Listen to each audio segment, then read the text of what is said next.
Unacademy. Let's crack it. तो आइए preamble की बात करते हैं। दोस्तों प्रेम्बल आपके सामने है और मैंने फिर कहा था कि देखिए ये प्री का लेक्चर है और मैं उनके बच्चों के लेक्चर ले रहा हूं जिन्होंने पॉलिटी पहले से पढ़ी हुई है। जिन्होंने मेरे लेक्चर लिए है उनकी तो बात अलग है, जिन्होंने नहीं भी लिया है लेकिन अगर कायदे से उन्होंने पॉलिटी पढ़ी हुई है तो मैं रिवीजन करवा रहा हूं। आप जानते हैं 120 आवर्स का काम मैं 10 आवर्स में करा रहा हूं, तो इसका मतलब स्पीड भी तेज होगी और बहुत तेजी से हम चीजों को करेंगे। तो आइए प्रेम्बल की बात करें। प्रेम्बल को दोस्तों जब हम लोग स्टडी करते हैं तो स्टडी करने के बाद बेटा इसके बारे में जो कुछ फैक्ट्स हैं ये आपको मैंने पीडीएफ में दे दूंगा। मैंने कहा था कि जितनी भी मेरी पीपीटीज हैं वो सारी पीपीटीज आपको डिस्क्रिप्शन के अंदर लिंक मिल जाएगा। उस लिंक को आप ओपन करेंगे, ओपन करने के बाद आपको क्या होगा, पूरा पीपीटी आप डाउनलोड कर सकते हैं या मेरे टेलीग्राम चैनल पर मेरा नाम निपुण आलमबयान, उसको आप सर्च कीजिए और सर्च करके आप टेलीग्राम से डाउनलोड कर सकते हैं।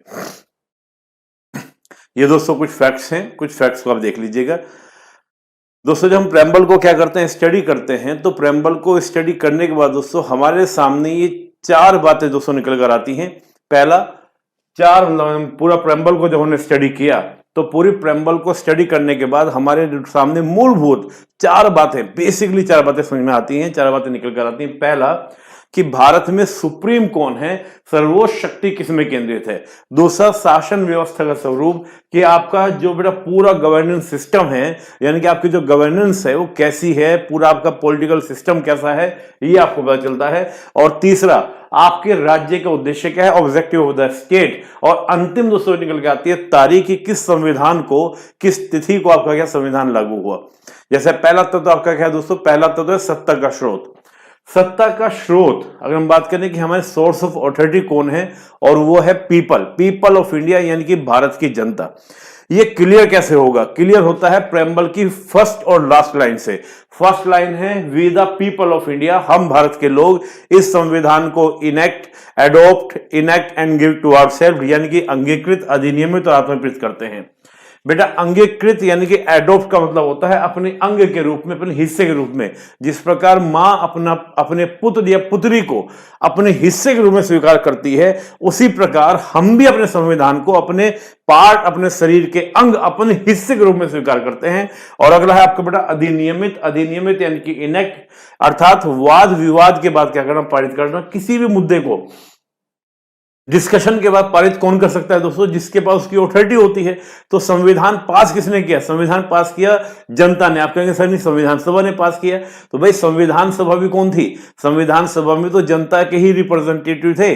दे are the representative of the Indian people, तो वो जनता के ही प्रतिनिधि। जिसके प्रकार हम आज भी बात करते हैं कि प्रधानमंत्री जी, कोई भी मंत्री बात करें, कोई भी साइन करते हैं, तो बेटा किसकी अथॉरिटी, अगर हम बात करें प्रधानमंत्री विदेशों में जाके बात करते हैं, साइन करते हैं, तो they are the face of the 130 crore people, हाँ या ना, उसी आधार पर। तो वो जो पास करें बेटा हमने पास किया है। और फिर आत्माप्रीत यानी कि गिव टू आवरसेल्फ, अर्थात अपनी आत्मा पर, अपने हृदय पे स्थान देना। हमारे हृदय में, हमारे मन में, हमारे दिल में कौन रहता है दोस्तों, संविधान रहता है। क्लियर। तो ये 3 शब्दावली से फर्स्ट और लास्ट लाइन से क्लियर होता है कि भारत में सर्वोच्च शक्ति जो है वो किसमें केंद्रित है, जनता में केंद्रित है।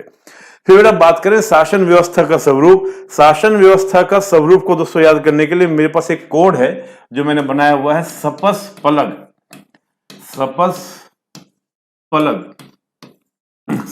संपूर्ण प्रभुत्व संपन्न समाजवादी पंथनिरपेक्ष लोकतांत्रिक गणराज्य, संपूर्ण प्रभुत्व संपन्न sovereign socialist secular democratic and Republic. यानी कि आपको सिंपल बेटा ये क्वेश्चन भी कई बार पूछा जा चुका है कि आपके प्रेम्बल का सही स्वरूप क्या है। शायद 2021 में ये क्वेश्चन दोस्तों पूछा जा चुका है पीली के अंदर, तो बेटा ये आपको याद रखना है। अब हम एक एक शब्दावली को, पहली शब्दावली क्या है दोस्तों आपका, संपूर्ण प्रभुत्व संपन्न। दोस्तों यहाँ पर 2 शब्द, संपूर्ण को अलग लिख दीजिए और प्रभु संपन्न को अलग लिखिए। दोनों शब्दों को एक बार समझने का प्रयास कीजिएगा। संपूर्ण क्यों जोड़ा, और इंग्लिश में दोस्तों संपूर्ण का कोई अर्थ नहीं, सिंपल सोवरेन लिखा हुआ है। इंग्लिश में अगर प्रेम्बल को देखेंगे तो इंग्लिश में सोवरेन यूज किया है, हिंदी में संपूर्ण शब्द जोड़ा गया है।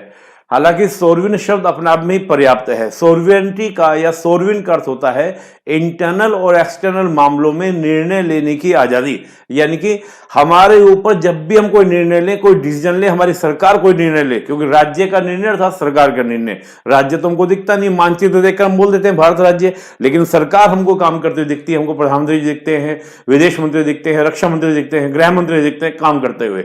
तो सरकार जो कार्य करे, सरकार के ऊपर किसी तरह का कोई दबाव ना हो, ना तो कोई बाह्य दबाव ना ही आंतरिक। अगर अमेरिका के कहने पर, रूस के कहने पर, चीन के कहने पर हम अपनी कोई बाह्य नीति परिवर्तित करते हैं तो हम कहेंगे कि भारत सरकार एक संप्रभु सरकार नहीं है।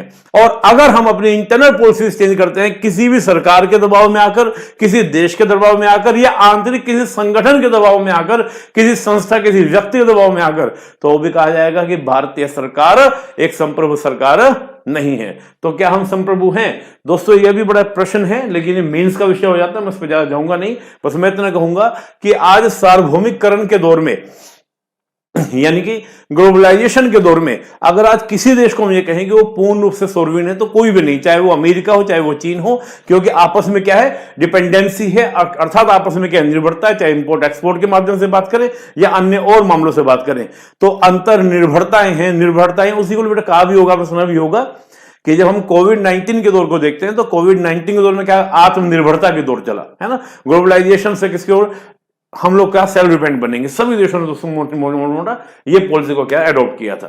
तो चलिए, तो बेटा ये बात, आंतरिक और बाह्य मामलों में निर्णय लेने की आजादी, लेकिन फिर भी सब देश अपनी संप्रभुता को क्या बनाए रखने का प्रयास करते हैं, और यही देश का सबसे बड़ा बेटा ऑब्जेक्टिव भी होता है। अगर पूछे ना किसी देश का नेशनल इंटरेस्ट क्या है, तो सबसे बड़ा नेशनल इंटरेस्ट है अपनी सोवरेनिटी को बरकरार रखना। अब यहां में प्रश्न उठता है कि संपूर्ण शब्द क्यों जोड़ा गया। दोस्तों क्या था कि जब हम लोग यूएनओ के मेंबर बनते हैं, कॉमनवेल्थ के मेंबर बनते हैं, तो एक क्वेश्चन उठा दिया गया कि क्या अब हमने दोबारा फिर ब्रिटेन को अपनी संप्रभुता दे दी है, अब ब्रिटेन हमारे मामले में निर्णय लेगा, या हम यूएनओ मेंबर बन गए, यूएनओ हमारे बारे में निर्णय लेगा। तो तब नेहरू जी ने क्लियर करते हुए कहा था कि चाहे वो कॉमनवेल्थ हो चाहे यूएनओ हो, इसमें हम जो मेंबर बने हैं वो अपनी इच्छा से, ऑन द डिजायर, अपनी इच्छा से बने हैं। हम जब चाहे यूएनओ से बाहर हो सकते हैं और हम जब चाहे कॉमनवेल्थ से भी बाहर हो सकते हैं। किसी तरह का कोई कंफ्यूजन न रहे, हमारी संप्रभुता संपूर्ण प्रभुत्व संपन्नता है, यानी कि संपूर्ण प्रभुत्व संपन्न हम है। तो बेटा संपूर्ण शब्द इसलिए जोड़ा गया था। चलिए अगला बेटा क्या है, समाजवादी। बेटा इससे जुड़े, संप्रभुता से जुड़े कुछ और कॉन्सेप्ट्स हैं, ये मैं अब आपको बता नहीं पाऊंगा, पीपीटी में पढ़ लीजिएगा। अगला शब्द दोस्तों क्या आपका, भारतीय समाजवाद, यानी कि इंडियन सोशलिज्म। अगर भारतीय समाजवाद के बारे में दोस्तों बात करें, इंडियन सोशलिज्म के बारे में बात करें, तो इंडियन सोशलिज्म को एक डेमोक्रेटिक सोशलिज्म बोला जाता है। डेमोक्रेटिक सोशलिज्म कह लीजिए या विकासात्मक समाजवाद कह लीजिए, यानी कि आपका, या फिर आपका फैबियन सोशलिज्म कह लीजिए, एक ही बात है। Indian socialism equal to democratic socialism equal to Fabian socialism equal to development socialism. तो इन सब नाम से बुलाया जाता है बेटा। हमारा जो बेटा डेमोक्रेटिक सोशलिज्म है, ये मिक्स इकोनॉमी को लेकर चलता है। मिक्स इकोनॉमी का मतलब सिंपल बात चलिएगा कि ये पूंजीवाद को भी स्वीकार करता है, एक्सेप्ट द कैपिटलिज्म, और अकॉर्डिंग टू रिक्वायरमेंट ये नेशनलाइजेशन की बात भी करता है। वहीं अगर हम बात करते हैं बेटा मार्क्सिज्म की, यानी कि हम चाइना के कॉन्सेप्ट की बात करें, हम क्यूबा के कॉन्सेप्ट की बात करें, यूएसएसआर के कॉन्सेप्ट की बात करें, इन सभी देशों के कॉन्सेप्ट की बात करें, तो ये कहते हैं कि सारी संपत्ति के नेशनलाइजेशन, मतलब सारी संपत्ति किसकी है, राज्य की है, व्यक्ति की, अपनी कोई प्राइवेट प्रॉपर्टी नहीं। लेकिन भारत क्या कहता है कि प्राइवेट प्रॉपर्टी होगी, लेकिन अगर जरूरत होगी तो जरूरत के अकॉर्डिंग हम क्या करेंगे, जो प्राइवेट प्रॉपर्टी है उसका नेशनलाइजेशन भी, यानी कि राष्ट्र की संपत्ति भी घोषित की जा सकती है। जैसे एक एग्जांपल, बहुत फेमस एग्जांपल है, 1969 में 14 बैंक्स का आपने क्या किया, नेशनलाइजेशन किया। तो ये क्या था, पहले वो प्राइवेट बैंक जैसे थे, बाद में उनको क्या राष्ट्र का बैंक बना दिया, इसमें एसबीआई वगैरह सब ये बैंक इसके अंदर आ जाते हैं। मोटिव क्या था, मोटिव ये था कि हमको गांधीयन फिलोसफी, अर्थात गांधी फिलोसफी क्या, सर्वोदय, सबका कल्याण को सुनिश्चित करना था, सभी का कल्याण सुनिश्चित करना था। और ये संभव कब है, जब हम कैपिटलिज्म को भी एक्सेप्ट करें और नेशनलाइजेशन यानी कि आपका राष्ट्रीयकरण को भी क्या करें, स्वीकार करें। बेटा कैपिटलिज्म को एक्सेप्ट करने का मकसद ये था कि देखो एक सिंपल सी बात समझिएगा कि कैपिटलिज्म के माध्यम से कमाना, और ये गांधी की फिलोसफी है दोस्तों। गांधी जी कभी पूंजीपति का विरोध नहीं करते। गांधी जी कहते थे भाई पैसा कमाना भी एक क्षमता है, एक एबिलिटी है, हर योग्यता हर किसी के पास नहीं होती। तो पैसे कमाएंगे, पैसे पे गवर्नमेंट टैक्स लेगी और टैक्स के माध्यम से क्या करेंगी, तमाम तरह की जो आपकी सुविधाएं देनी है, हॉस्पिटल देना है, स्कूल देने हैं और आपको बहुत सारी चीजें देनी है, वो हम सोशलिज्म की तरीके से क्या करेंगे, डिस्ट्रीब्यूट करेंगे। तो एक्सेप्ट द कैपिटलिज्म और अकॉर्डिंग टू नेशनलाइजेशन। भारतीय समाजवाद, लोकतांत्रिक समाजवाद, गांधीवाद की ओर झुकाव है। सुप्रीम कोर्ट का दोस्तों इस बारे में कहना क्या है कि लोकतांत्रिक समाजवाद का जो मोटिव है, उद्देश्य है, वो गरीबी, अज्ञानता, बीमारी और अवसर की समानता को स्थापित करना, यानी कि अवसर की समानता लाना, इनके गरीबी, अज्ञानता, बीमारी आदि को क्या करना बेटा, समाप्त करना। कांग्रेस पार्टी ने दोस्तों 1955 में जो उनका एनुअल सेशन होता है, अवार्डी सेशन में ही इस बात को दोस्तों रख दिया था। क्या मतलब है दोस्तों विकासात्मक समाजवाद का, यह क्वेश्चन दोस्तों पूछा जा चुका है प्री के अंदर, कि जो मैं कह रहा हूं डेमोक्रेटिक सोशलिज्म, फैबियन सोशलिज्म या आपका विकासात्मक समाजवाद।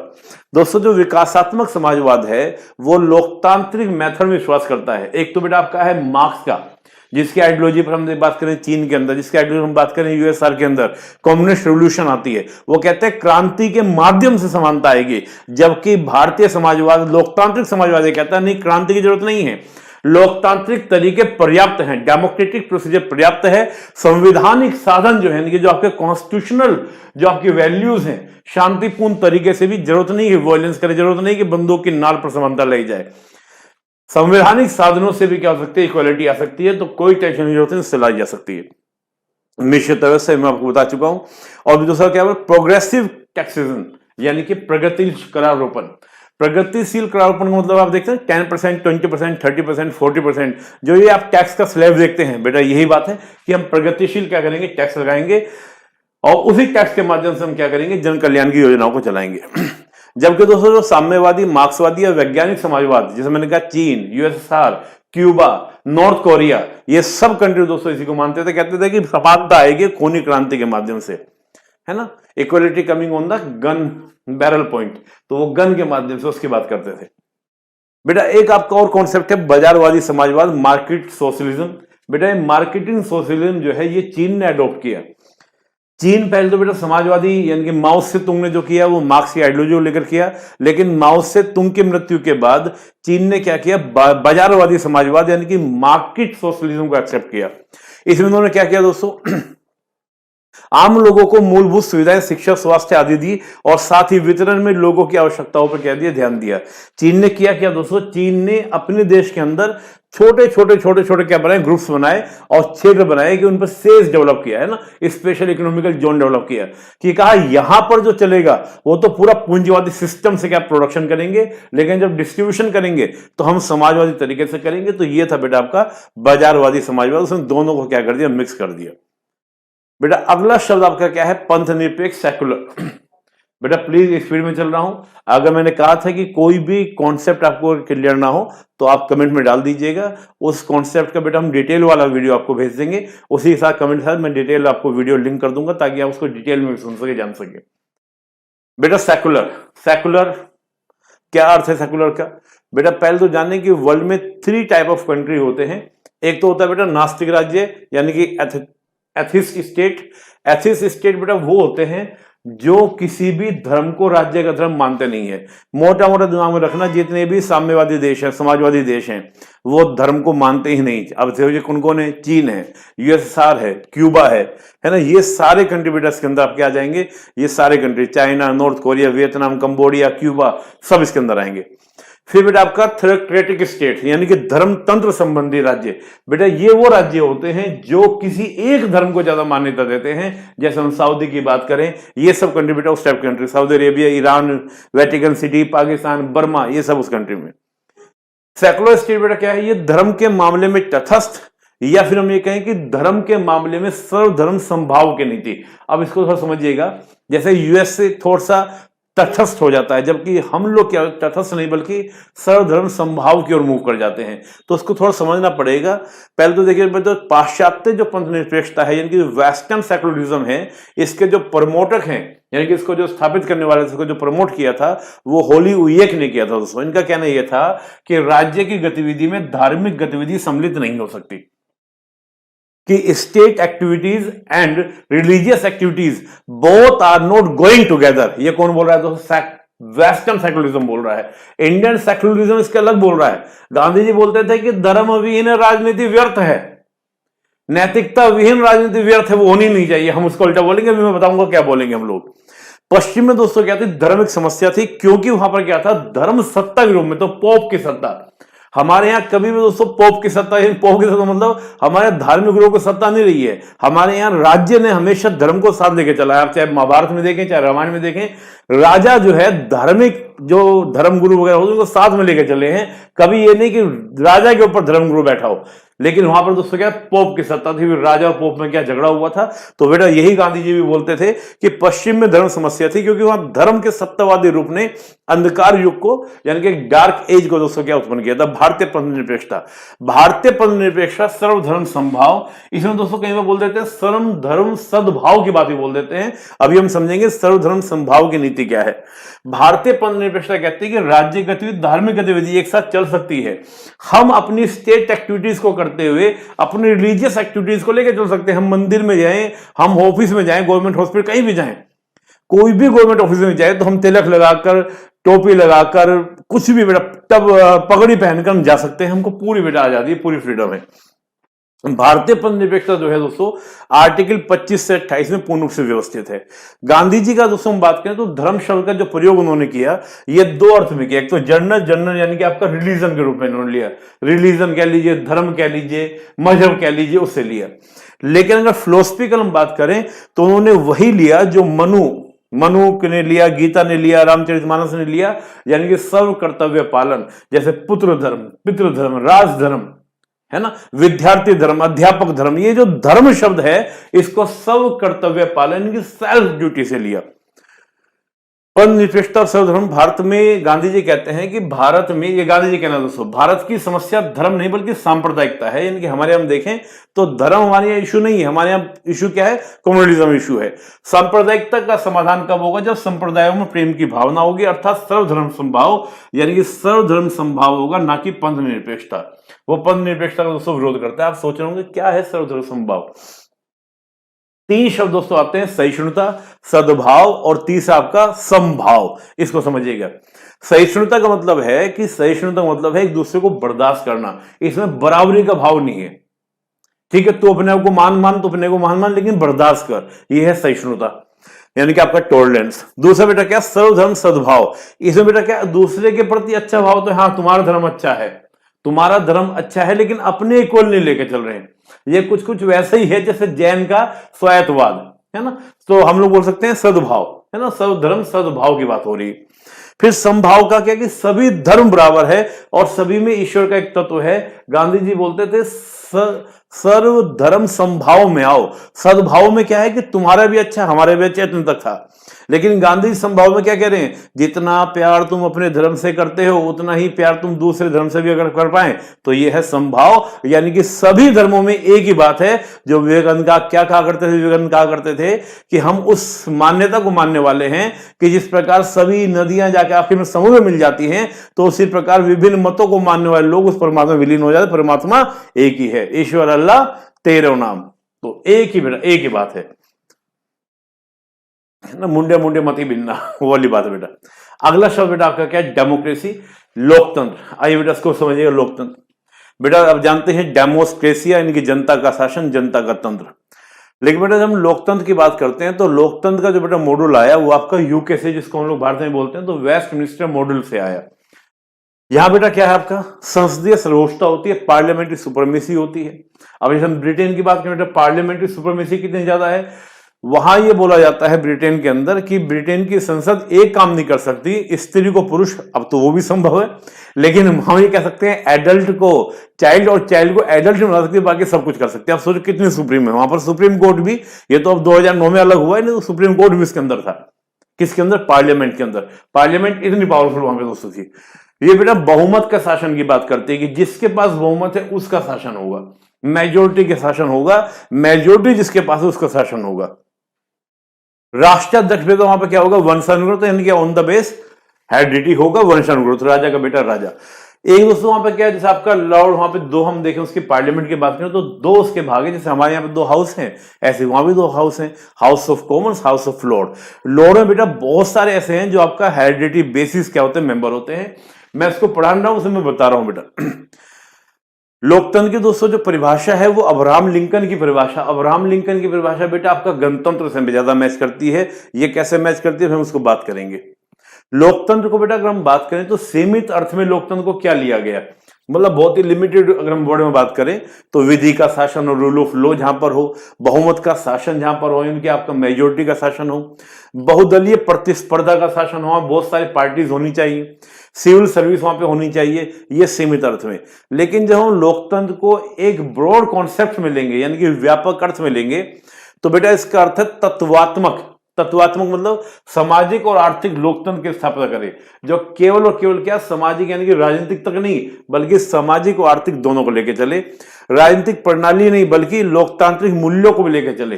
केवल हम ये ना समझें कि जो आपका डेमोक्रेसी है, डेमोक्रेसी केवल और केवल एक पॉलिटिकल सिस्टम है, बल्कि ये सोशल, इकोनॉमिक और साथ ही लोकतांत्रिक मूल्यों के यानी कि व्यक्ति की गरिमा, स्वतंत्रता, न्याय आदि की प्राप्ति का क्या है प्रयास करे। चुनाव अनिवार्य तो हो इसके अंदर लेकिन पर्याप्त नहीं हो। पर्याप्त बेटा कब होगा, जब हर व्यक्ति को बोलने का आजादी होगी, स्वतंत्रता, समानता, न्याय, बंधुत्व जैसे जो मेन कॉन्सेप्ट है, मेन पिलर है लोकतंत्र के, वो स्थापित होंगे, तब जाके सही मायने में लोकतंत्र आएगा। विषमताओं की समाप्ति, किसी तरह की विषमता नहीं होनी चाहिए, तब बेटा सही मायने में लोकतंत्र आएगा। हालांकि इसके अलावा बेटा एक आपका और शब्द चलता है जो हम लोग बोलते हैं बेटा, आपका जो चीन है, चीन क्या बोलता है कि हम भी लोकतंत्र हैं लेकिन हम जनवादी लोकतंत्र हैं। वो अपने आप को जनतंत्र बोलते हैं, पीपल्स डेमोक्रेसी, जिसको निर्देशित या गाइडेड डेमोक्रेसी भी कहा जाता है। दोस्तों ये आपका साम्यवादी देशों में चीन, north Korea, Laos, Cuba, Cambodia सब में आपको देखने को मिलेगा, जहां पर वन पार्टी सिस्टम यानी कि एक पार्टी का क्या होना चाहिए, नियंत्रण होना चाहिए, एक पार्टी का कंट्रोल। अब जब हम चीन के अंदर जाए वहां सिंगल पार्टी है, दूसरी पार्टी है ही नहीं, चुनाव भी होते हैं तो एक ही पार्टी का एक ही व्यक्ति खड़ा होता है निर्वाचन क्षेत्र के अंदर। अब कैसा चुनाव, जहां विकल्प नहीं तो विकल्प के बिना चुनाव थोड़ी बाध्यकारिता हो जाती है, मैंडेट हो जाता है। एक ही विचारधारा, एक ही आइडियोलॉजी होगी, दूसरी कोई आइडियोलॉजी नहीं होगी। चुनाव में प्रत्याशी एक ही होगा, मतदान अनिवार्य होगा। अब देखिए वोटिंग भी क्या कंपलसरी है, इसी वजह से आप देखेंगे चीन के अंदर 98-99% तक क्या हो जाती है बेटा, वोटिंग हो जाती है। चीन इस बात पर क्लेम करता है देखो हमारा डेमोक्रेसी कितनी मजबूत है, 98-99% लोगों ने उनको लाइक किया। सामाजिक आर्थिक सुविधा देकर हम चीन को हम देखें तो बेटा वहां पर सोशल और इकोनॉमिकल आपको फैसिलिटीज तो दे दी, लेकिन पॉलिटिकल राइट छीन लिए। आपको स्वतंत्रता नहीं है बोलने की, आपको स्वतंत्रता नहीं है आंदोलन करने की, आपको स्वतंत्रता नहीं है प्रोटेस्ट करने की। करोगे तो बेटा बहुत सारी घटनाएं हमने सुनी होगी चीन के बारे में। प्रतिनिधित्व के स्थान पर बेटा विमर्श को स्थान दिया गया। नेता सभी व्यवसायों से क्या करते हैं, परामर्श करते हैं। वहां पर बेटा क्या होता है कि जो व्यवसाय कोई नीति बननी होती है, जितने भी आपके क्या है व्यवसाय है, उनके लोगों से जो लोग काम कर रहे हैं, कोई भी स्कूल चला रहा है, कोई आपका फैक्ट्री चला रहा है, कोई अपने दुकान चला रहा है, उनसे बात करते हैं, उससे बेटा विचार विमर्श से सॉल्यूशन निकाला जाता है। डेमोक्रेसी बेटा बात करें तो डेमोक्रेसी के बेटा दो प्रकार प्रचलित हैं पूरी दुनिया में, एक तो डायरेक्ट डेमोक्रेसी बोला जाता है, एक इनडायरेक्ट डेमोक्रेसी बोला जाता है। अब बेटा पहला रूप तो रहा नहीं कि भाई डायरेक्ट डेमोक्रेसी, जो प्राचीन समय में देखें देशों का आकार छोटा होता था, जनसंख्या कम होती थी, तो सब लोग इकट्ठे होकर किसी मुद्दे पर डिसीजन ले लेते थे। लेकिन अब डायरेक्ट डेमोक्रेसी, इनडायरेक्ट डेमोक्रेसी में क्या देखा जाता है, डायरेक्ट डेमोक्रेसी में देखा जाता है कि जहां जनता अपने प्रतिनिधियों को खुद चुने। बेटा इनडायरेक्ट डेमोक्रेसी में भी सेम यही बात होती है। डायरेक्ट डेमोक्रेसी में बेटा क्या होगा, जनता अपने प्रतिनिधियों को खुद चुने। इनडायरेक्ट डेमोक्रेसी में सेम यही बात होती है, अंतर क्या आता है, नियंत्रण करने में। डायरेक्ट डेमोक्रेसी में जनता खुद अपने रिप्रेजेंटेटिव को क्या करती है, कंट्रोल करती है, लेकिन यहां पर इनडायरेक्ट डेमोक्रेसी में representative control by the representative. जैसे हम भारत में बात करें बेटा, आपको क्या अपोजिशन जो है वो रूलिंग पार्टी को कंट्रोल करता है, आलोचना करेगा, नो कॉन्फिडेंस मोशन लाएगा, बहुत सारे मोशन लाएगा, उनके माध्यम से कंट्रोल करने का प्रयास करता है। जब हम डायरेक्ट डेमोक्रेसी की बेटा बात करते हैं तो डायरेक्ट डेमोक्रेसी में कंट्रोल करने की, जनता कैसे कंट्रोल करती है अपने रिप्रेजेंटेटिव को, उसके बेटा 4 टूल्स हैं, initiative, plebiscite, referendum and recall. Initiative का मतलब जहां जनता खुद पहल करे कि भैया इस मामले में आप क्या करें, कानून बना दें। बेटा हम रिकॉल उसकी बात करें, रेफरेंडम की बात करें और आपका प्लेबसाइट की बात करें। प्लेबसाइट होता है बेटा कोई संप्रभुता रिलेटेड मैटर हो, किसी से हम लोग बात करें सिक्किम को भारत में मिलाया जाना, ये प्लेबसाइट था। रेफरेंडम को नेशनल इश्यूज पर जनता से डिस्कशन कराया जाए। और बेटा हम लोग बात करें आपका जब रिकॉल, अगर जनता को लगे कि ये रिप्रेजेंटेटिव सही तरीके से कार्य नहीं कर रहा है तो उसको भैया तुम वापस आ जाओ, तुमसे ना हो पाएगा, तो रिकॉल। बेटा जब हम डेमोक्रेसी की बात करते हैं, मैं अब आ रहा हूं बेटा रिपब्लिक के ऊपर, है ना, रिपब्लिक के ऊपर हम लोग आने वाले हैं। जब हम डायरेक्ट डेमोक्रेसी की बेटा बात करते हैं तो डायरेक्ट डेमोक्रेसी में माना जाता है और तंत्र ज्यादा महत्वपूर्ण हो जाता है, ना कि जनता। क्यों? क्योंकि यहां बेटा क्या है, बहुमत का शासन है, बहुमत का शासन है, स्वतंत्रता से समझौता, क्योंकि बहुमत का शासन। भाई जिसके पास भी, जैसे हम देखें चुनाव होते हैं, चुनाव में 4 कैंडिडेट खड़े हैं, अब 100 वोट है, मान लो इसमें 70 लोगों ने वोट डाला, जिसको 35 मिल गए, बाकी को 20 मिल रहा है, 25 मिल रहा है, 5 मिल रहा है, तो जिसको 35 मिल गए वो क्या हो गया, विनर हो गया, जीत गया। अब 35% लोगों ने क्या किया, सब लोगों के बेटा क्या किया, सबकी बातों को मानना शुरू, मतलब सब लोगों को कंट्रोल करना शुरू कर दिया। या मेजोरिटी जिसको चुन ले, तो मेजोरिटी जब जिसको चुन लेगी, बाकी लोगों की बेटा कोई आजादी नहीं, बाकी लोगों की कोई फ्रीडम नहीं। तो कहा जाता है बहुमत का शासन है, अल्पमत का स्थान नहीं है। बहुमत अगर ये कहे कि दुनिया जो है काली है, दुनिया के दिन को कहे रात कहे, तो अल्पमत भी कहेगा हाँ जो आप कह रहे हो सही है। तो बेटा बहुमत का शासन है, मेजोरिटी का रूल है। तो मेजोरिटी क्या करती है, अल्पमत की स्वतंत्रता को क्या कर देती है, संकुचित कर देती है। इसलिए कहा जाता है कि जनता महत्वपूर्ण नहीं है, जनता का मतलब हर एक व्यक्ति इंपॉर्टेंट है। यहां सिस्टम बेटा हावी हो जाता है डेमोक्रेसी के अंदर, शक्ति का केंद्रीकरण हो जाता है, पावर का सेंट्रलाइजेशन हो जाता है, संसद की इच्छा सर्वोपरि होती है, जो पार्लियामेंट के वो फाइनल। और निर्वाचक बेटा, इसको आजकल बोला जा रहा है कि कोई लोग तो बेटा कहते हैं कि निर्वाचकों ने जिसको चुन दिया उनकी तानाशाही हो जाती है, इसको बोल देते हैं ना आपका इलेक्टोरल एडवोकेसी हो जाती है। ये बेटा एक शब्द चलता है आजकल कि लोकतंत्र में इशू है। बेटा भारतीय लोकतंत्र के बारे में अगर हम बात करें, सुप्रीम कोर्ट का कहना क्या है। सुप्रीम कोर्ट का कहना यह था कि संविधान भारतीय गणराज्य के सामाजिक आर्थिक लोकतंत्र के प्रत्येक नागरिक को सामाजिक आर्थिक और राजनीतिक न्याय प्रदान करने वाली एक समतावादी सामाजिक व्यवस्था स्थापित करने की कल्पना करता है। यानी कि इंडियन कॉन्स्टिट्यूशन जो है वो एक ऐसे डेमोक्रेसी को स्टैब्लिश करने की बात करता है जो पॉलिटिकल, सोशल और इकोनॉमिकल जस्टिस को क्या स्टैब्लिश करे, ये अकॉर्डिंग टू। और बेटा हमारे यहां पर पॉपुलर सोवरेंटी को लिया गया है। यानी कि हम पॉपुलर सोवरेंटी की अगर बात करें तो कंडीशन उसकी ये है कि वहां पर क्या होना चाहिए बेटा, आपका यूनिवर्सल फ्रेंचाइज होनी चाहिए, यानी कि आपका सभी को बेटा सार्वजनिक मताधिकार होना चाहिए। विधानमंडल के प्रतिनिधियों को बेटा, विधान यानी कि जो मैंने आपको बताया था कि यानी कि जो आपका रिप्रेजेंटेटिव हैं, तो रिप्रेजेंटेटिव का कंट्रोल बेटा गवर्नमेंट के ऊपर होना चाहिए। और साथ ही बेटा जो आपका पार्लियामेंट है, पार्लियामेंट का कंट्रोल आपका फाइनेंस के ऊपर होना चाहिए, वित्त के ऊपर होना चाहिए। आप जानते हैं हमारे जो तीनों प्रकार के फंड हैं, चाहे आपका कॉन्सोलिडेटेड फंड हो, आपका इसके अलावा पब्लिक अकाउंट फंड हो, कॉन्टीजेंसी फंड हो, उन सब पर कंट्रोल बेटा पार्लियामेंट ही बेटा बजट पास करती है। सिंपल बेटा जनता जो है, मतलब शासक वर्ग जो है, जो रूलिंग वर्ग है, रूलिंग जो है वो क्या करे, जनता के हित को ध्यान में रखकर क्या करे, कार्य करे। बेटे हमारे लोकतंत्र की क्या है, कुछ विशेषताएं हैं, कुछ आप देख सकते हैं, कुछ बेटा हमारे यहाँ पर ये लोकतंत्र की कुछ विशेषताएं हैं। एक बेटा सहभागी या प्रत्यक्ष लोकतंत्र, यानी सहभागी पार्टी बेस्ड डेमोक्रेसी, जिसमें जनता को भाग कराया जाए, जनता को साथ लेके चला जाए, जनता क्या करे, शासन के अंदर क्या करे, पार्टिसिपेट करे। बेटा अब इसके बाद हम बात करें गणतंत्र की।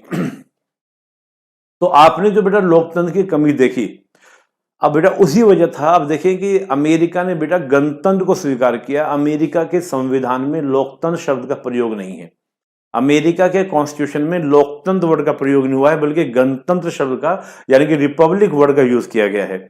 वहां के जो बेटा संविधान निर्माता, जैसे मैकफर्सन की बात करें, मेडिसन की बात करें, उनका कहना बेटा ये था, उनका कहना ये था कि हम हर व्यक्ति की स्वतंत्रता पर फोकस करेंगे।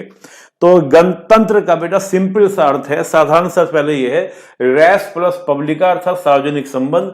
राज्य सार्वजनिक मामला न होकर बल्कि शासकों की निजी संपत्ति। बेटा ये मानता है कि राज्य जो है, राज्य सार्वजनिक मामला है, न कि शासकों की निजी संपत्ति। मतलब जो स्टेट जो है वो बेटा क्या है, आपका पब्लिक मैटर है। ये राज्य की यानी कि शासकों की, रूलिंग की, उनके प्राइवेट प्रॉपर्टी की तरह नहीं है। राजतंत्र में होता है, मोनार्की में होता है, गणतंत्र में नहीं होता, रिपब्लिक में नहीं होता।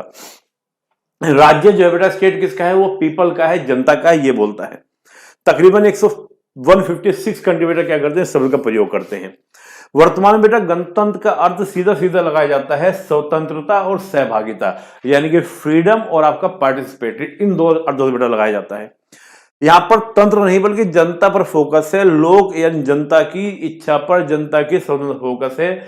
मैंने अभी क्या बोला कि बेटा जब हम लोकतंत्र को देखते हैं तो लोकतंत्र में बहुमत का शासन, लोकतंत्र का सीधा सा अर्थ आप लगाइए बहुमत का शासन, जबकि गणतंत्र का सीधा सा अर्थ है कि प्रत्येक व्यक्ति, जनता यानी कि प्रत्येक व्यक्ति की स्वतंत्रता को स्थान दिया जाएगा, प्रत्येक व्यक्ति की स्वतंत्रता को लेकर चला जाएगा।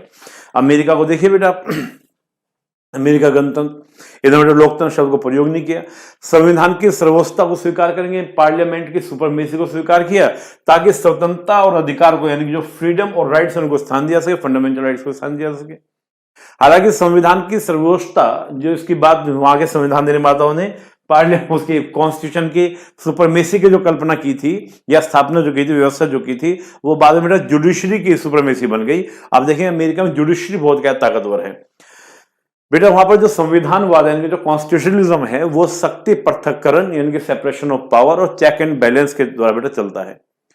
बेटा अमेरिका में मेजोरिटी के शासन को हम देखें, जो मेजोरिटी का समझना थोड़ा जरूरी इसलिए है, फास्ट जा रहा हूं मुझे पता है, लेकिन जिन्होंने बच्चों ने पहले पढ़ी है पॉलिटी उनको दिक्कत नहीं हो रही होगी, है ना, उनको कोई इशू नहीं हो रहा होगा, लेकिन जो पहली बार पढ़ रहे होंगे तो बड़ा दिक्कत है। मैंने पहले कहा ये रिवीजन क्लास में जो सब प्री दे रहे हैं, सीरियस जो बच्चे दे रहे हैं उनके लिए क्लास, उसके लिए लेक्चर है। बेटा यूएसए ने क्या किया, बहुमत के शासन को रोका। किस तरीके से रोका, यानी कि आपका क्या केवल मेजोरिटी के पास है भाई 40%, 50% लोगों ने कह दिया, 51% लोगों ने कह दिया कि अब रात हो रही है, भले ही दिन हो रहा है बेटा। इमोशन नॉर्मली कहते हैं कि तुम जो कहो, तुम रात को रात कहो, दिन को दिन कहो, इमोशनल बात है, तुम रात को रात, जो मैं जो पसंद हो वही बात कहेंगे, लेकिन यहां नहीं बेटा चलेगा वो बात। यहां पर हर व्यक्ति के स्वतंत्रता को फोकस दिया जाएगा।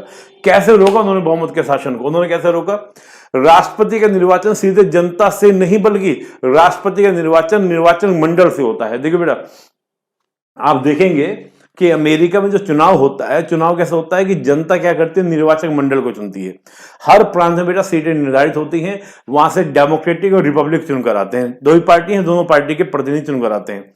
जब वो सारे देश से अंदर बेटा जो आपके रिप्रेजेंटेटिव जनता चुनकर आ जाते हैं बेटा, चुनकर आने के बाद फिर वो वोट करते हैं, और उस वोट में बेटा क्या होता है, कई बार हुआ है ऐसा कि जैसे रिपब्लिकन ने उनके अपने प्रेसिडेंट को न देकर, जो उनको उम्मीदवार था उसको न देकर डेमोक्रेटिक वाले को दे दिया, या डेमोक्रेटिक वालों ने बेटा किसको दे दिया, रिपब्लिक वाले को दे दिया। सर डोनाल्ड ट्रंप वाले मैटर में बेटा यही हुआ था, डोनाल्ड ट्रंप। तो बेटा ये वहां का व्यवस्था है, ये वहां का सिस्टम है। क्यों, क्योंकि जनता भावनाओं बह सकती है लेकिन निर्वाचक मंडल नहीं बह सकता। तो जनता का जो बहुमत था उसको क्या निर्वाचक मंडल ने बदल दिया। दूसरा दोस्तों आपका कि सीनेट की संख्या कम होने के बावजूद भी हाउस ऑफ रिप्रेजेंटेटिव वहां पर ज्यादा ताकतवर है बेटा। हम देखें तो सीनेटर की जो ताकत है, आप देखिए हाउस ऑफ रिप्रेजेंटेटिव के बेटा नंबर है 435 और सीनेट का नंबर है 100, और 100 सीनेट के पास में जो 100 मेंबर है, 100 मेंबर हाउस ऑफ रिप्रेजेंटेटिव के द्वारा लाए गए किसी भी बिल को रद्द कर सकते हैं, नल एंड वॉइड कर सकते हैं। कमाल है ना, यानी कि माइनॉरिटी नंबर ने मेजोरिटी के नंबर को क्या कर दिया, रद्द कर दिया।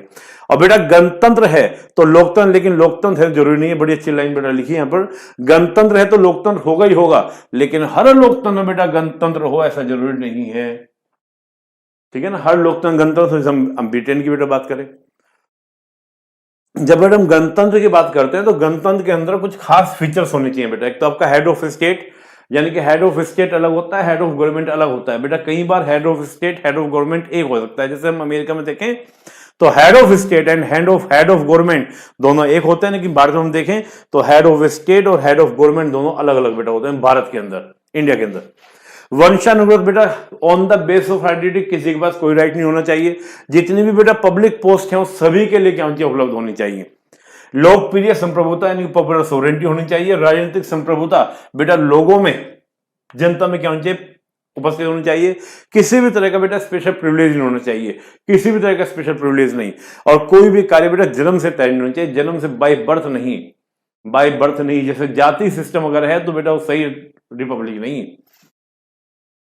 बेटा बात करें भारत में कौन सा ज्यादा प्रभावी, अगर हम आपसे पूछे कि अगर क्वेश्चन आए, प्री में क्वेश्चन आए कि भारत में लोकतंत्र ज्यादा प्रभावी है, गणतंत्र ज्यादा प्रभावी है, बेटा ध्यान रखिएगा भारत में गणतंत्र ज्यादा प्रभावशाली है ना कि लोकतंत्र। अगर लोकतंत्र बेटा प्रभावशाली होगा तो वहां संसद की सर्वोच्चता होगी, ब्रिटेन जैसा सिस्टम होगा, पुरुष को स्त्री, स्त्री को पुरुष बना सकते हैं।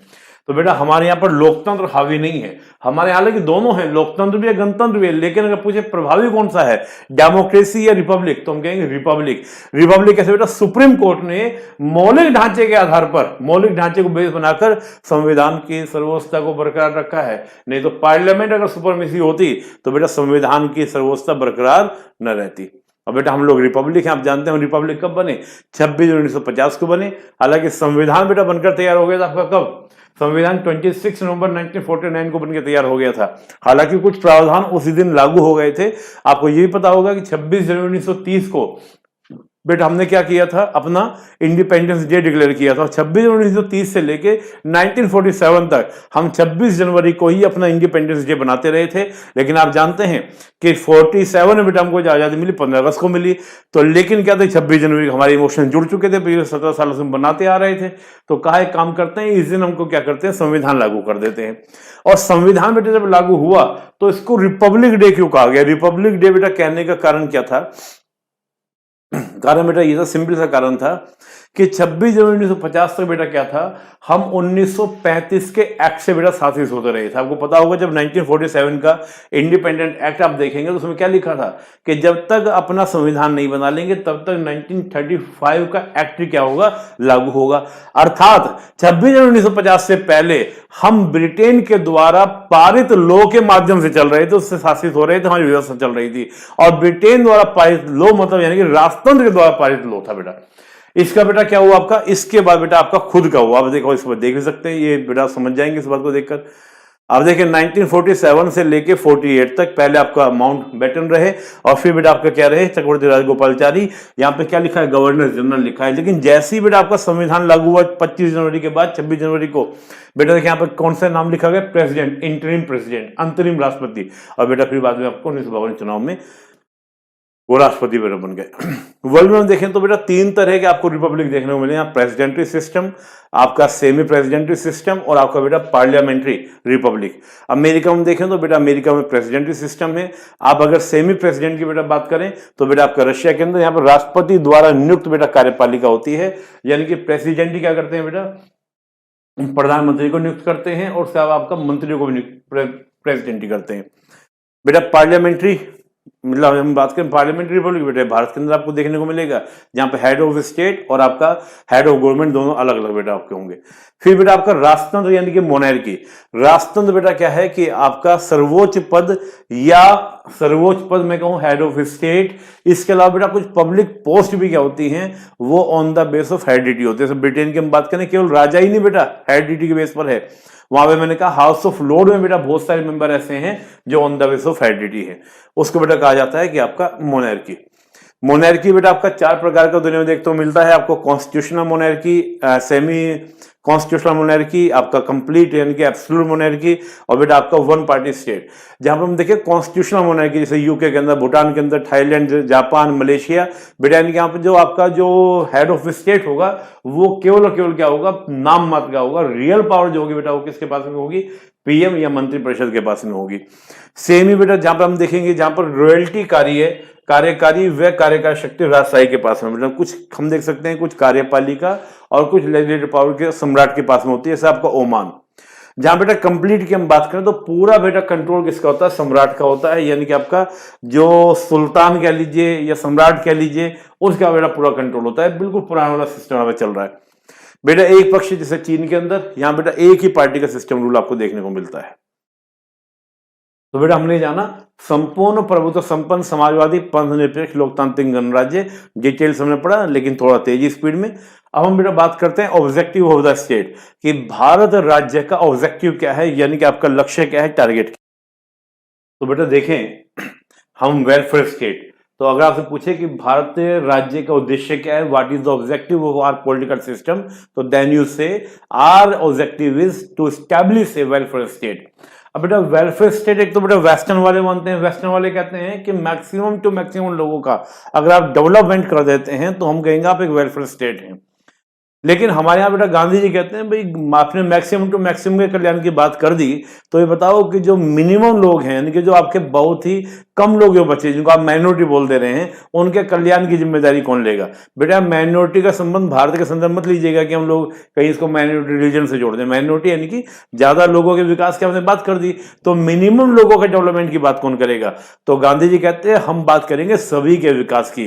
गांधी जी कहना क्या था कि हाशिए पर रहने वाला व्यक्ति भी, जो सबसे गरीब सबसे कमजोर व्यक्ति है, अगर आप उसका भी कल्याण करें तो मैं कहूंगा सबसे अच्छी सरकार वही है, गुड गवर्नेंस है। तो बेटा गांधी ने इसके लिए क्या दिया? सर्वोदय दिया। सर्वोदय यानी कि सबका उदय, सब प्रकार से उदय, all development and all type of development. बेटा यही था उनका राम राज्य का कॉन्सेप्ट। राम राज्य के बाद बेटा राम राज्य में पहले राम राज्य की बात की थी, फिर उन्होंने सर्वोदय की बात की थी। अब ये बेटा मेंस की बातें हो जाती है, मैं ज्यादा चर्चा नहीं करूंगा। हालांकि वेलफेयर स्टेट के बेटा लोग बहुत क्रिटिसिज्म भी करते हैं, कुछ कहते हैं एक्स्ट्रा बर्डन कर देता है सरकार के ऊपर, देश के ऊपर। लेकिन एक वेलफेयर स्टेट बेटा मोस्टली आपको जितने भी आपके विकासशील यानी कि डेवलपिंग देश हैं या आपका अंडर डेवलप देश हैं, वहां पे आपको वेलफेयर स्टेट ही होना चाहिए, देखा भी जाता है। बात यह करें कि वेलफेयर स्टेट को आप स्टैब्लिश कैसे करेंगे? वेलफेयर स्टेट को स्टैब्लिश करने के लिए इंडियन कॉन्स्टिट्यूशन में पार्ट 4 की व्यवस्था की गई, जिसमें बेटा क्या दिए गए? राज्य को अर्थात सरकार को निर्देश दिए गए कि आपको इन सभी सिद्धांतों पर चलकर, इन सभी दर्शन पर चलकर आपको क्या करना है? एक वेलफेयर स्टेट को स्टैब्लिश करना है। वेलफेयर स्टेट के मेन पिलर क्या है बेटा? न्याय, स्वतंत्रता, समानता और बंधुत्व। यही हमारी प्रेमबल बेटा लिखा भी है कि हम जस्टिस, आपका लिबर्टी, इसके बाद आपका समानता, इक्वालिटी एंड आपका फ्रेटर्निटी, ये साबित करेंगे बेटा। वही फ्रेंच रिवॉल्यूशन में जो था उसी बात को बेटा। पहले बात करें जस्टिस की। बेटा जस्टिस का सिंपल सा अर्थ है, सीधा सा अर्थ है कि समाज में स्थापित संतुलन को बनाए रखना, यानी कि जो सोसाइटी के अंदर जो बैलेंस है वो बनाए रखना। कई बार मानवीय इच्छाओं के कारण ये जो संतुलन होता है, जो बैलेंस होता है, बिगड़ जाता है। इसको फिर दोबारा से बैलेंस करना, that is the main meaning of the बेटा जस्टिस। कानून का शासन हो, समाज के सभी लोगों को समान अधिकार हो, स्वतंत्रता हो, अवसर की व्यवस्था हो, ये सब चीज बेटा होनी चाहिए। बेटा प्राचीन समय बोलते थे कि अपनी ड्यूटीज का अगर सब लोग पालन करते हैं तो वही एक न्यायपूर्ण व्यवस्था है, लेकिन वर्तमान में बेटा इसको लिया जाता है, प्रेजेंट में आधुनिक युग में बेटा जो लिया जाता है मॉडर्न में, वो लिया जाता है सामाजिक न्याय, सोशल जस्टिस। सोशल जस्टिस यानी सभी को सम्मान पूर्वक जीने का अधिकार है। इंडियन कॉन्स्टिट्यूशन 3 प्रकार के जस्टिस की बात करता है, सोशल, इकोनॉमिकल और पॉलिटिकल जस्टिस। अगर बेटा हम सोशल जस्टिस की बात करें तो ये बोध कराता है, ये सेंस फीलिंग करता है वो फ्रेटर्निटी की, यानी रियलाइजेशन करता है किसका? इसके अंदर जो सेंस है वो फ्रेटर्निटी की सेंस है। आर्थिक बेटा ये क्या बोलता है? निर्बल निर्धन कोई भी बेटा सभी को समान रूप से माना जाएगा। जैसे हम आर्टिकल 15 की बात करें, आर्टिकल 15 क्या कहता है? धर्म जलज यानी कि धर्म, मूलवंश, जातीय, लिंग, जन्म स्थान, on the base of religion, sex, caste, place of birth, और साथ ही आपका इन सभी बेसिस पर क्या होगा बेटा? आपको कोई भी डिस्क्रिमिनेशन नहीं होगा, that is the social justice. आर्थिक न्याय बेटा यानी कि बोध कराता है किसकी? इक्वलिटी की। ये क्या बोलता है? सबको क्षमता व आवश्यकता अनुसार उचित शर्तों पर अपेक्षित वस्तुएं मिले, विशेष सेवाएं प्राप्त हो, धन का संकेंद्रण ना हो, और मूलभूत सुविधाओं बेटा सभी को प्राप्ति हो।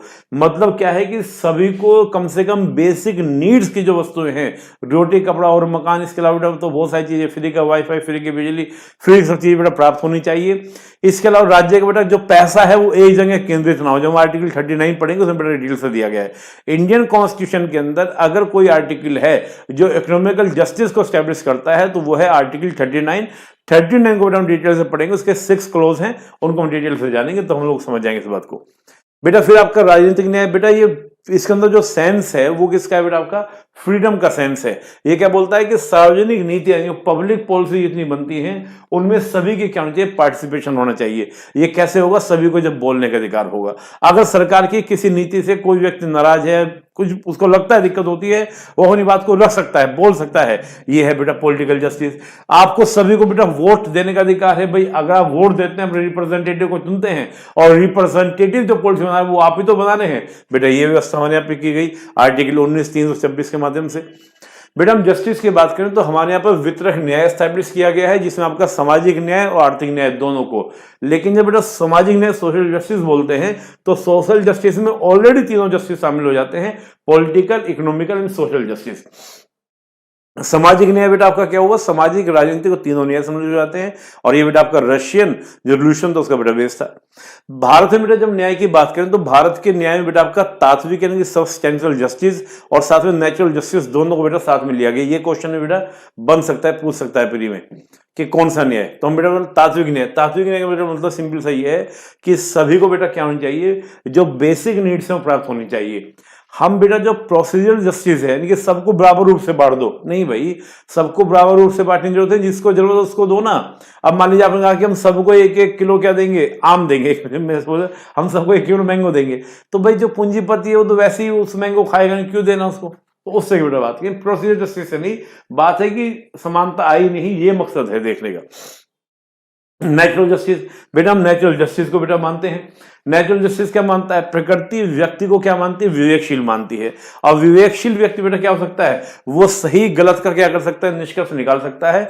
तो हमारे यहाँ बेटा जब जुडिशरी है, जब उसको संविधान में कुछ बातें स्पष्ट नहीं होती तो वो अपनी विवेक से क्या करती है, डिसीजन देती है, उसको निर्णय देती है। इसको बेटा न्यायिक सक्रियतावाद भी कहा जाता है, जुडिशियल एक्टिविटीज भी कहा जाता है कि जुडिशरी के विवेक पर विश्वास कर रही है। बेटा अगला आपका लिबर्टी दी गई है, थोड़ा यहां बेटा समझ लीजिए लिबर्टी और फ्रीडम में अंतर क्या है। नहीं तो सामान्य स्वतंत्रता वर्ड यूज होता है हिंदी में, तो बेटा फ्रीडम का अर्थ होता है कि जहां पर प्रतिबंधों के साथ दी गई आजादी, यानी कुछ प्रतिबंध हो। आर्टिकल 19 में जो वर्ड यूज किया गया फ्रीडम यूज किया गया है, क्योंकि हम आर्टिकल 19 में 6 राइट्स देखेंगे, तो 6 राइट के ऊपर 19(2) से लेके 19(2) से लेके 19(6) तक क्या देखेंगे, प्रतिबंध देखेंगे। तो 6 के 6 राइट्स पर प्रतिबंध है, इसका मतलब फ्रीडम यानी कि प्रतिबंधों के साथ विद द लिमिटेशंस। लेकिन हम लिबर्टी की बात करते हैं, उन्मुक्ति हो बेटा, फ्रीडम हो पूरी, यानी कि किसी तरह की वो लिमिटेशंस ना हो। यानी कि लिबर्टी का मतलब आपको पूरी आजादी है, किसी तरह की कोई लिमिटेशंस नहीं है। लेकिन जब हम लिबर्टी की बात भी करते हैं बेटा, यहाँ पॉजिटिव नेगेटिव 2 प्रकार की लिबर्टी होती है। ये हम बेटा आर्टिकल 21 में पढ़ेंगे, क्योंकि आर्टिकल 20 में जो राइट टू लाइफ है वो लिबर्टी बेटा दिया गया है, लिबर्टी में रखा गया है। स्वतंत्र बेटा, हाँ फ्रीडम बात करें। भारतीय संविधान को बेटा अगर हम देखें तो भारतीय संविधान बेटा क्या कहा गया कि व्यक्ति के की जो भी एक्टिविटीज है बेटा प्रतिबंध की अनुपस्थिति हो, जिससे प्रत्येक व्यक्ति के विकास के क्या मिले, उसको अवसर मिले। और भारत के संविधान के अंदर बेटा आप देखें तो आपको 5 प्रकार की बेटा क्या दी गई है, आजादी दी गई है। क्या क्या, विचार अभिव्यक्ति की आजादी और साथ में विश्वास धर्म और उपासना की आजादी।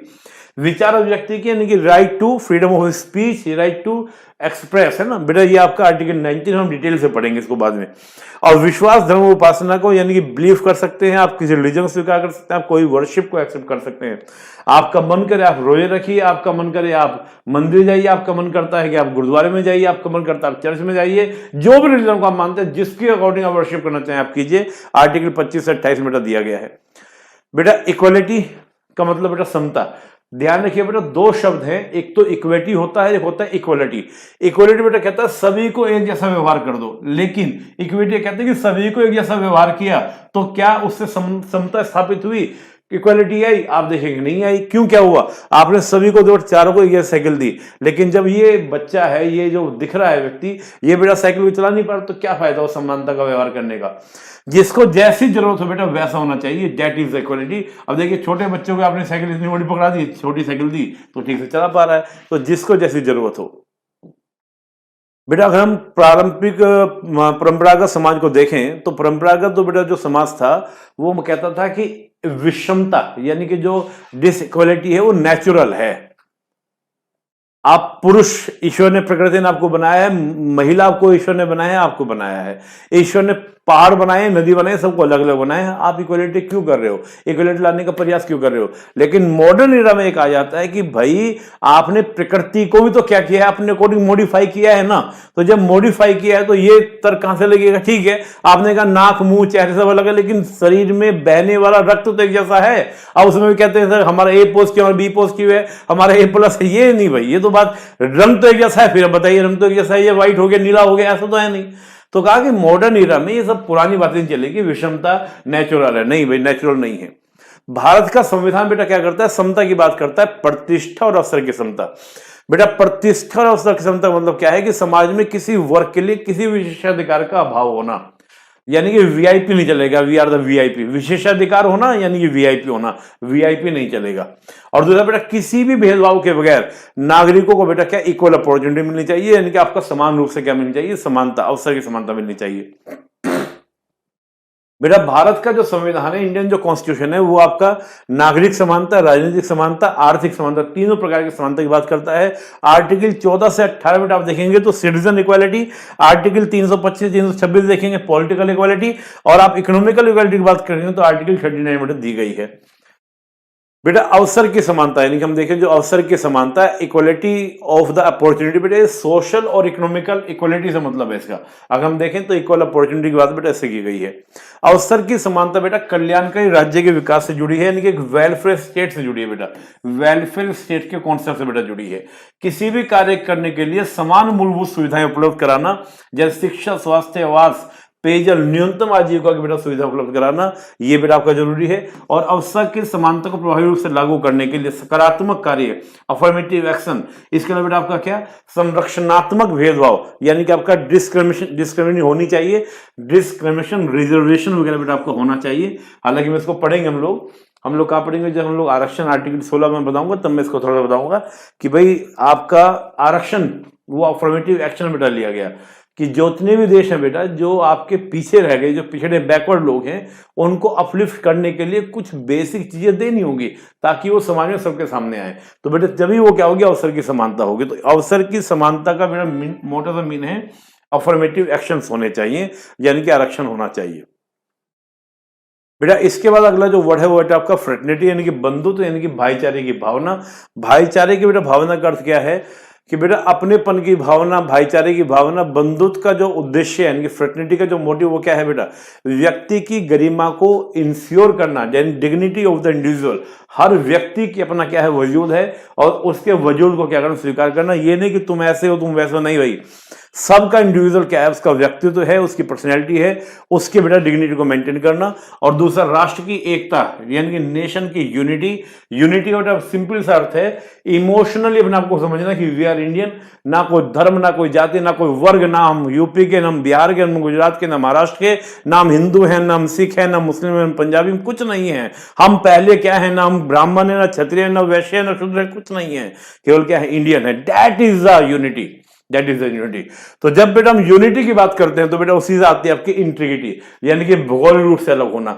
जब भी बेटा यूनिटी बिगड़ेगी तभी बात होगी कि हमको खालिस्तान चाहिए। जब भी बेटा यूनिटी खत्म होगी हम बात करेंगे हमको ये चाहिए, हमको तमिलनाडु चाहिए, हमको फलाना चाहिए, हम कुछ नहीं होगा बेटा, सब बातें खत्म हो जाएगी। जब हमारे अंदर क्या होगा, केवल एक स्पीड होगी, वो क्या होगी, we are only one, that is the Indian, हम इंडियन। बेटा इस बंधुत्व की स्थापना के लिए भारत में प्रयास भी हुआ संविधान के अंदर, जैसे आपका सिंगल सिटीजनशिप। बेटा आप अगर बात करें, आप कहें कि आपकी पहचान क्या है, आप बोले हम यूपी के हैं, तो क्या पहचान है, आप कहेंगे सर डोमिसाइल है। Domicile is not your identity, ये तो आपका निवास स्थान हो गया, वहां पर रहते हैं, लेकिन आइडेंटिटी क्या, आइडेंटिटी एक ही है, वो है आपके भारत के नागरिक। आप विदेश में कहीं जाएंगे तो आप इंडियन सिटीजनशिप दिखाएंगे, इंडियन पासपोर्ट दिखाएंगे। तो ये सिंगल सिटीजनशिप बेटा क्या है, इंडिया की यूनिटी को एस्टैब्लिश करता है, मौलिक कर्तव्य है। चाहे अमीर हो, गरीब हो, छोटा हो, वर्ग हो, किसी पद पर हो, प्रेसिडेंट हो, रिक्शा चलाने वाला हो, प्रधानमंत्री हो, कोई भी हो, सबके बेटा मौलिक कर्तव्य 11 के 11 सबके सेम है, कोई अंतर नहीं, कोई परिवर्तन नहीं। बेटा यहीं से राष्ट्रवाद, नेशनलिज्म निकलता है। लेकिन भारत का जो राष्ट्रवाद है बेटा वो संकुचित वाला नहीं है, नैरो माइंडेड नहीं है। हम राष्ट्रवाद में बेटा क्या, अंतरराष्ट्रवाद को लेकर चलते हैं, ध्यान रखिएगा, इंटरनेशनलिज्म को लेकर चलते हैं। हम बोलते हैं अयम निज पर्वेति गन्ना लघु चेसाम उदार चरिता नाम तो वसुदेव कुटुंबकम। ये तेरा मेरा छोटे हृदय वाले बात करते हैं, हम तो पूरी पृथ्वी को अपना परिवार मानते हैं। इस कॉन्सेप्ट में बेटा क्या करता है, इंडियन जो आपका नेशनलिज्म वो चलता है, इंडियन नेशनलिज्म, वसुदेव कुटुंबकम। बेटा प्रेम्बल से जुड़े कुछ मुद्दे भी हैं, दो मुद्दे मेनली चलते हैं, दो मुद्दे मेनली उठते हैं। एक तो क्या प्रेम्बल पार्ट है संविधान का, और दूसरा बेटा क्या प्रेम्बल में संशोधन हो सकता है। बेटा पहले बात करें प्रेम्बल संविधान का अंग है या नहीं। यह मुद्दा बेटा दो बार उठा, बेरूबारी केस में उठा 1960 में और केशव भारती में उठा। बेरूबारी केस में तो बेटा सुप्रीम कोर्ट ने कह दिया कि भैया जो प्रेम्बल जो है वो संविधान का पार्ट नहीं है, संविधान का हिस्सा नहीं है। ये तो बेटा केवल क्या है, संविधान निर्माताओं के विचारों को जानने की केवल कुंजी मात्र है, कि इसके माध्यम से आप क्या कर सकते हैं कि जो कॉन्स्टिट्यूशन फ्रेमर थे उनके माइंड में क्या चल रहा था उसको आप केवल जान सकते हैं। इसका कोई मतलब नहीं संविधान से, संविधान का हिस्सा नहीं है, संविधान का पार्ट नहीं है। लेकिन केशवानंद भारती के इसमें क्या बोला कि नहीं भैया, प्रेम्बल जो है संविधान का अंग है, और जब भी हमको संविधान की व्याख्या करने में दिक्कत होती है तो हम प्रेम्बल में दिए गए आदर्शों को बेस बनाकर, उन सारे तत्वों को बेस बनाकर, इन सारे कॉन्सेप्ट्स को बेस बनाकर हम क्या करते हैं, संविधान की व्याख्या करते हैं। That's mean preamble is a part of the constitution. और बेटा प्रेम्बल संविधान का पार्ट है, यह प्रमाणित भी हो गया कब, जब 42 कॉन्स्टिट्यूशन अमेंडमेंट के द्वारा 3 अमेंडमेंट करके क्या कर दिए गए, जोड़ दिए गए, मर्ज कर दिए गए, उस पर हम बात करेंगे। लेकिन हल्का सा पहले बेरूबारी केस। बेटा बेरूबारी केस, ये छोटी सी जगह आप दिख रही होगी बेरूबारी, ये जलपाईगुड़ी में बेटा आता है, बेरूबारी थाना क्षेत्र जो आता है। ये बेटा रेड क्लिफ है, देख गौर से देख लीजिए इनको बेटा, रेड क्लिफ। रेड क्लिफ ने बेटा क्या किया, आपको जानते हो, भारत और पाकिस्तान के बीच में विभाजन किया था, और बहुत कम समय तो बताया जाता है कि थानों से थानों की लाइन को उन्होंने मिला दिया था। हुआ ये कि रेड क्लिफ ने बेटा बेरूबारी क्षेत्र दे तो दिया भारत को, लेकिन देने के बाद मैप के बाद नीचे लिखना भूल गए। बेटा इसी बात को बेस बनाकर पाकिस्तान ने कहा कि बेरूबारी क्षेत्र जो है यहाँ पर मुस्लिम आबादी ज्यादा है, तो इसलिए हमें मिलना चाहिए। उसका बेटा नेहरू और नून समझौता हुआ, और नून समझौते के माध्यम से कहा इस क्षेत्र को हम आधा आधा क्या कर देंगे, बांट देंगे।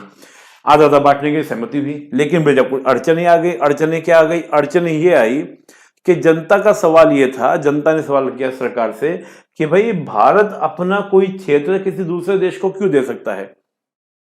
और दूसरा प्रश्न बेटा सरकार के सामने था, जनता के सवाल था कि अपना क्षेत्र दूसरे को कैसे दे सकता है। सरकार के सामने बेटा प्रश्न था कि जो हमें ये परिवर्तन करना है, ये क्षेत्र हमको सौंपना है पाकिस्तान को, तो हम आर्टिकल 3 से सौंपें या आर्टिकल 368 सौंपें। तो बेटा इसमें सबसे बड़ी अड़चन क्या थी, प्रस्तावना में लिखे 2 शब्द, एक तो लोकतांत्रिक गणराज्य और एक संप्रभुता।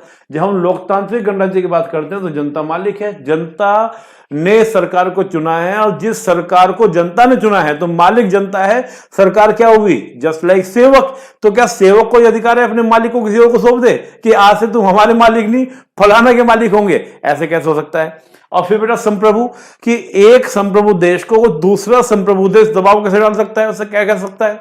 और अगर हम अपनी क्षेत्र किसी को दे रहे हैं किसी के कहने पर, इसका मतलब हमने अपने सोवरेनिटी समझौता कर लिया। अब बेटा डिस्प्यूट हो गया, मामला उठ गया। तो बेटा यहां पर हमारे जो प्रेसिडेंट है डॉक्टर राजेंद्र प्रसाद, उन्होंने बेटा क्या किया, सुप्रीम कोर्ट से आर्टिकल 143(1) के तहत, आप जानते होंगे आर्टिकल 141 के तहत बेटा क्या है कि राष्ट्रपति जो है सुप्रीम कोर्ट से सलाह मांग सकते हैं। और आप जानते हो बेटा एक तो लीगल मैटर से हो सकता है, एक बेटा कोई सार्वजनिक मैटर में हो सकता है। सार्वजनिक मैटर में बेटा सुप्रीम कोर्ट का राइट होता है, मना कर सकते हैं, है ना। और दूसरे बेटे जब कोई लीगल मैटर होता है तो सुप्रीम कोर्ट मना नहीं कर सकते। लेकिन सुप्रीम कोर्ट दोनों ही मैटर में कोई सलाह दे तो प्रेसिडेंट दोनों ही मैटर में सलाह मानने के लिए बाध्य नहीं है। लेकिन लगभग आप देखेंगे एक बड़ा सुंदर संतुलन है कि राष्ट्रपति ने सलाह मांगी, सुप्रीम कोर्ट ने हमेशा दी, और सुप्रीम कोर्ट ने जो सलाह दी वो राष्ट्रपति ने मानी भी। तो बेटे यहां सुप्रीम कोर्ट ने सलाह दी, अपनी एडवाइस दी। क्या बोला सुप्रीम कोर्ट ने, क्या बोला, प्रस्तावना संविधान का हिस्सा है ही नहीं। अब टेंशन को लेना लिखे शब्दों का, सरकार कोई भी शक्ति नहीं देती, क्योंकि ये सरकार को प्रेम्बल जो है कोई भी शक्ति नहीं देती है, तो कोई दिक्कत नहीं है। और आर्टिकल 3 में कहा कि जमीन को किसी दूसरे देश को देने के लिए नहीं है, समझौते को लागू करने के लिए क्या करना होगा, 368 के तहत समझौता करना पड़ेगा। यानी 368 के तहत आपको संशोधन करना पड़ेगा। तो यानी कि आर्टिकल 3 के थ्रू नहीं होगा, आर्टिकल 368 के थ्रू होगा। तो हुआ बेटा इसी की आधार बेस बनाकर 9वां संविधान संशोधन किया गया, और 9वें संविधान संशोधन के द्वारा बेटा क्या कर दिया गया, पाकिस्तान को बेरूबारी क्षेत्र बेटा दे दिया गया। हालांकि बाद में सुप्रीम कोर्ट ने 69 में कहा कि अगर हम किसी देश के साथ में कोई सीमा विवाद को क्या करते हैं, सॉर्ट आउट करते हैं, तो उसके लिए आपको आर्टिकल 368 के तहत संविधान संशोधन करने की आवश्यकता नहीं है। हमने दोस्तों दोबारा फिर किया था, आपको पता होगा 100वां संविधान संशोधन 2015 में किया था, भारत और बांग्लादेश के बीच में क्या किया था, लैंड एग्रीमेंट किया था। तो भारत और बांग्लादेश के बीच में जो लैंड एग्रीमेंट किया था उसके थ्रू बेटा हमने क्या किया था, वो 162 इनक्लेव जो थे, जिसमें 111 इनक्लेव गए थे बांग्लादेश को, और 51 इनक्लेव बेटा भारत को मिले थे। आपको ये पता होगा कि बांग्लादेश को बहुत फायदा रहा था, करीब 10,000 एकड़ जमीन उसके पास में गई थी, हमको कम मिली थी। वो एक अलग विषय, IR में पढ़ाता हूँ बेटा मैं उस विषय को। चलिए हाँ बेटा, अब अगला प्रश्न क्या उठा था बेटा, अगला प्रश्न ये, क्या प्रस्तावना में संशोधन हो सकता है, क्या प्रेम्बल में अमेंडमेंट हो सकता है। तो बेटा ये मामला भी केशवानंद भारती केस में उठा। अब सुप्रीम कोर्ट ने क्या बोला बेटा, सुप्रीम कोर्ट ने कहा कि भाई जब हमने ये कह दिया कि preamble is the part of the constitution, तो जब संसद को संविधान के किसी भाग में संशोधन करने का अधिकार है तो preamble also the part of the constitution, तो प्रेम्बल में संशोधन हो सकता है, मगर ध्यान रखें कि बेसिक स्ट्रक्चर का, मौलिक ढांचे का उल्लंघन नहीं होना चाहिए। किसी भी आधार पर आप क्या नहीं करेंगे, बेसिक स्ट्रक्चर का वायलेंस नहीं करेंगे, उल्लंघन नहीं करेंगे। तो बेटा ये बात उन्होंने बोली। और आप देखें तो हमारे यहाँ पर 3 शब्द बेटा 42 संशोधन से जोड़ भी दिए गए, समाजवाद, पंथनिरपेक्ष और आपका क्या, पंथनिरपेक्ष और आपका अखंडता, ये 3 शब्दों को बेटा क्या क्या जोड़ दिया गया, मर्ज कर दिया गया। बेटा बेसिक स्ट्रक्चर क्या है? बेसिक स्ट्रक्चर को मैं सिंपली अगर डिफाइन करूं तो बेसिक स्ट्रक्चर, मौलिक ढांचा क्या है बेटा? किसी भी पॉलिटिकल सिस्टम के very major feature, that is the basic structure. Basic structure है ना बेटा, जब वेरी मेजर कुछ भी हो जाए लेकिन वो फीचर्स नहीं बदलने चाहिए। केशव भारती केस में 5 बेटा फीचर्स को बताया था कि मौलिक ढांचे में ये 5 फीचर्स होंगे। बाद में बेटा बहुत सारे निर्णयों के माध्यम से तकरीबन आज 20 तत्वों को, बेसिक स्ट्रक्चर को बेटा क्या माना, पार्ट माना। हालांकि सुप्रीम कोर्ट से पूछा गया साहब बता दो एक बार सारे कौन कौन से तत्व होंगे, तो बेटा सुप्रीम कोर्ट ने कहा ये साहब बता ही नहीं सकते, समय समय पर हम बताते रहेंगे कौन कौन से तत्व शामिल होंगे। तो इसलिए बेटा कहा जाता है कि मौलिक ढांचे का जो नेचर है वो परिस्थिति जन्य एवं गत्यात्मक है, यानी कि आपका सिचुएशनल एंड डायनामिक। जैसे जैसे परिस्थिति होगी हम बताते रहेंगे और ये हमेशा मोशन में रहने वाला है, गति में रहने वाला है।